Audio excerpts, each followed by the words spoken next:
Doug, on the next piece of understanding our identity, he's going to talk about defining your identity around your discipleship and then sharing that online. All right, here I've got some slides too, so I'm gonna see if I can share my screen. All right, are you able to see that? Okay, perfect. So, so one of the things that's important for us to do when we're talking about Relaunch is to remember our mission. As you've heard stated already from the other folks, other panelists, and I'm sure you're going to hear it again. The mission of our church is to make disciples of Jesus Christ for the transformation of the world.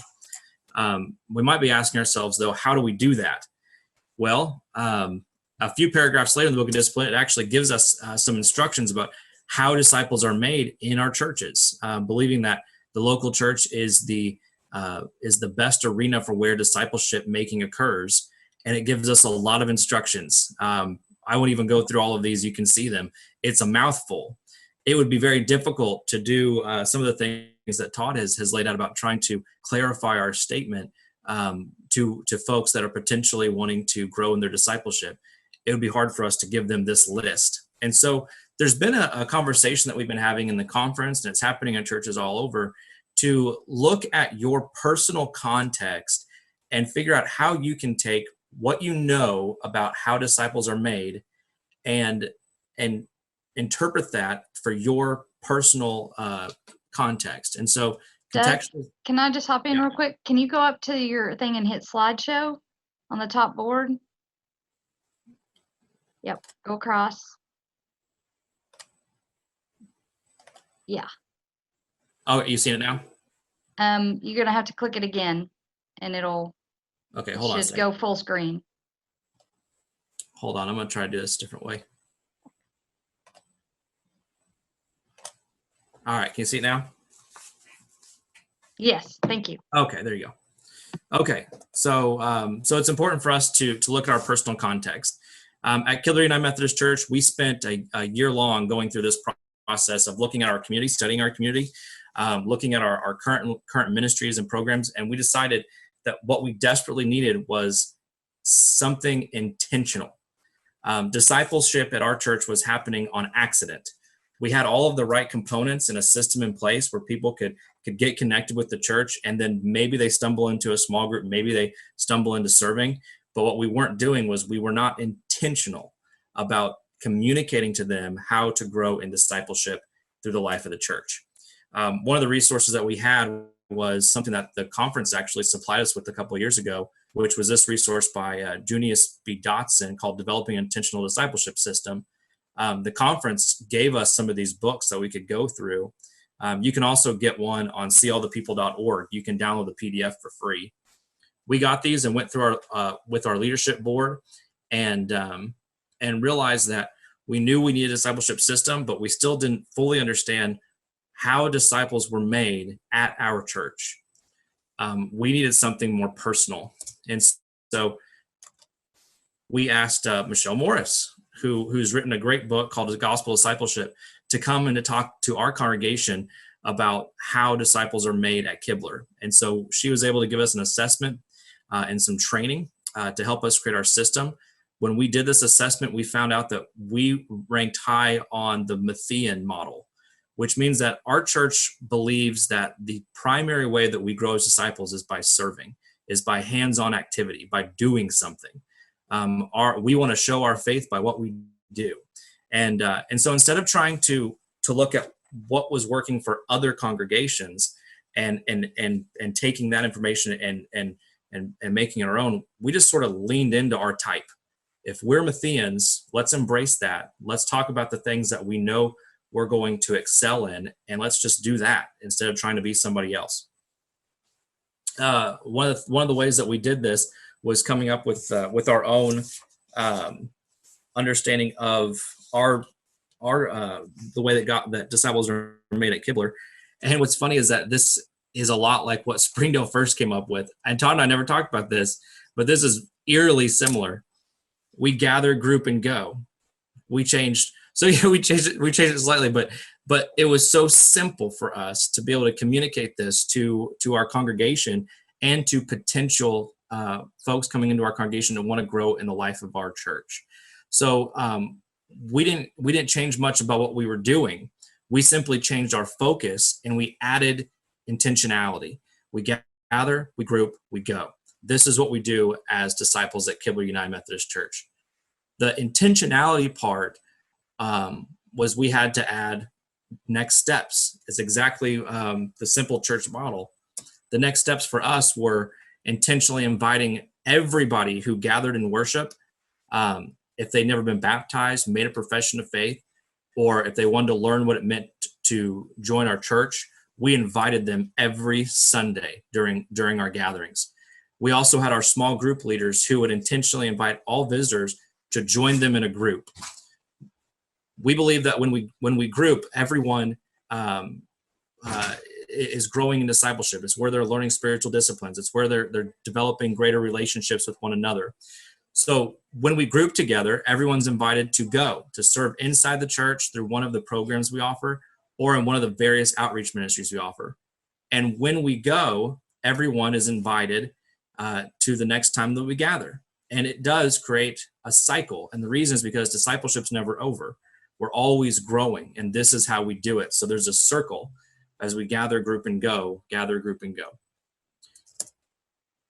These next steps were simple. They were really small, but that was the point. We wanted to make this as easy as possible for people to understand how we wanted them to grow in the life of the church. However, when we moved online, we had to rethink how to use technology to intentionally help people. What's funny is that this was actually easier than we thought. We simply had to take what we are currently doing and apply it online. That was the simplest thing. As we gathered online through our YouTube videos, we were intentional about inviting all of our visitors into the life of the church by giving them a resource that we had. We, of course, would always invite them, those that were wishing to be baptized or make a profession of faith or join the church, to call or text a number that was on the screen, which would go to the pastors that could pray with them and talk to them about those decisions.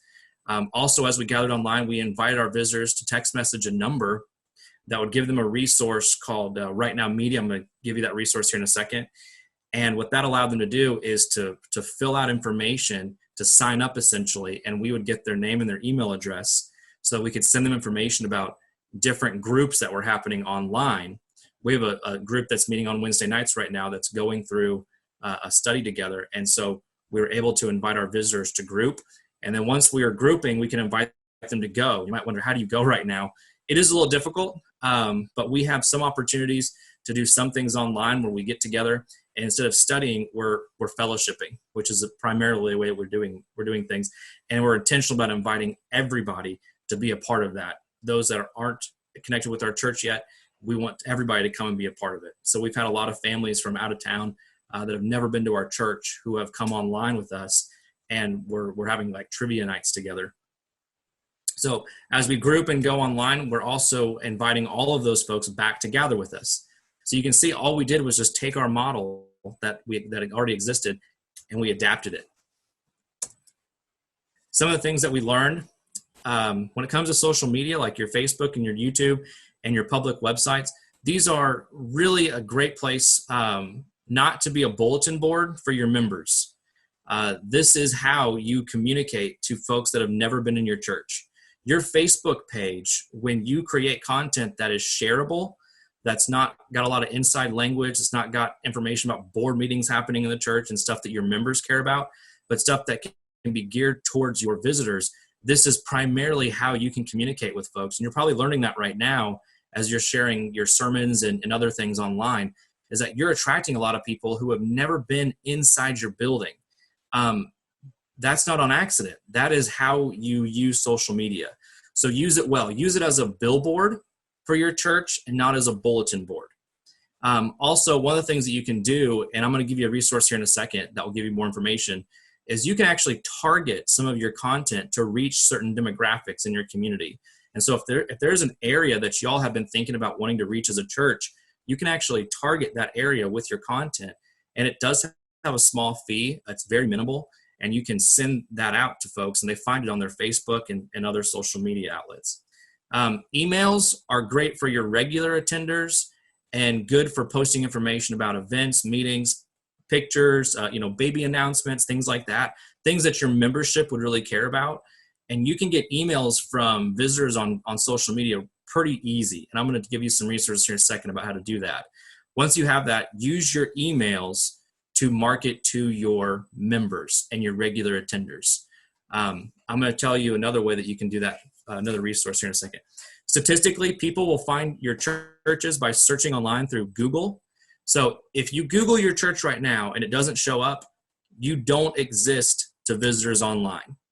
And make sure that when you Google, I did this a couple times last night for churches in the area, make sure that the name that pops up is the name of your church. So if you know that your membership refers to your church as First Church, you don't want to show up as First Church on Google. You want to show up as First Church of, First United Methodist Church of wherever. You want to make sure that you're on Google. That is how people are going to find you. And it's very free. It's easy to do.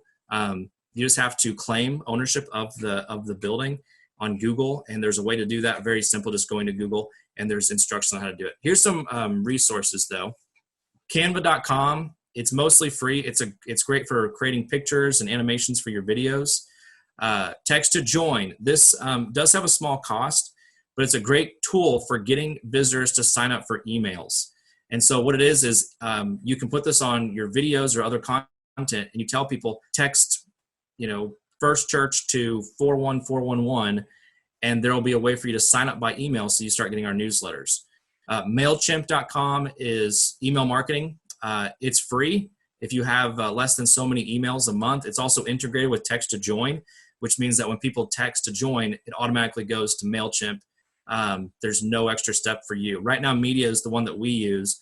We tell everybody who comes onto our video content to text a number, and they get this free app that's got 20,000 different Christian discipleship videos. It's free for them. We get their email address. And then there's also another one called amplifymedia.com, which is primarily Methodist materials. It's fairly new, but it's just like Right Now Media. It works the same way. So if your church does a lot of Adam Hamilton and Matt Rawle, and even our own Michelle Morris is going to be on there soon, you can use that. That's amplifymedia.com. Sorry, I didn't have that added to my slides. And of course, you all know about Zoom. There's one more resource on Course, which will teach you how to do the thing I said a minute ago about how to target ads. And I believe that is at... Yeah, it's arumc.myabsorb.com, and you're looking for the course on increasing engagement through virtual worship. So thank you so much, Doug, for all that information. That's been great.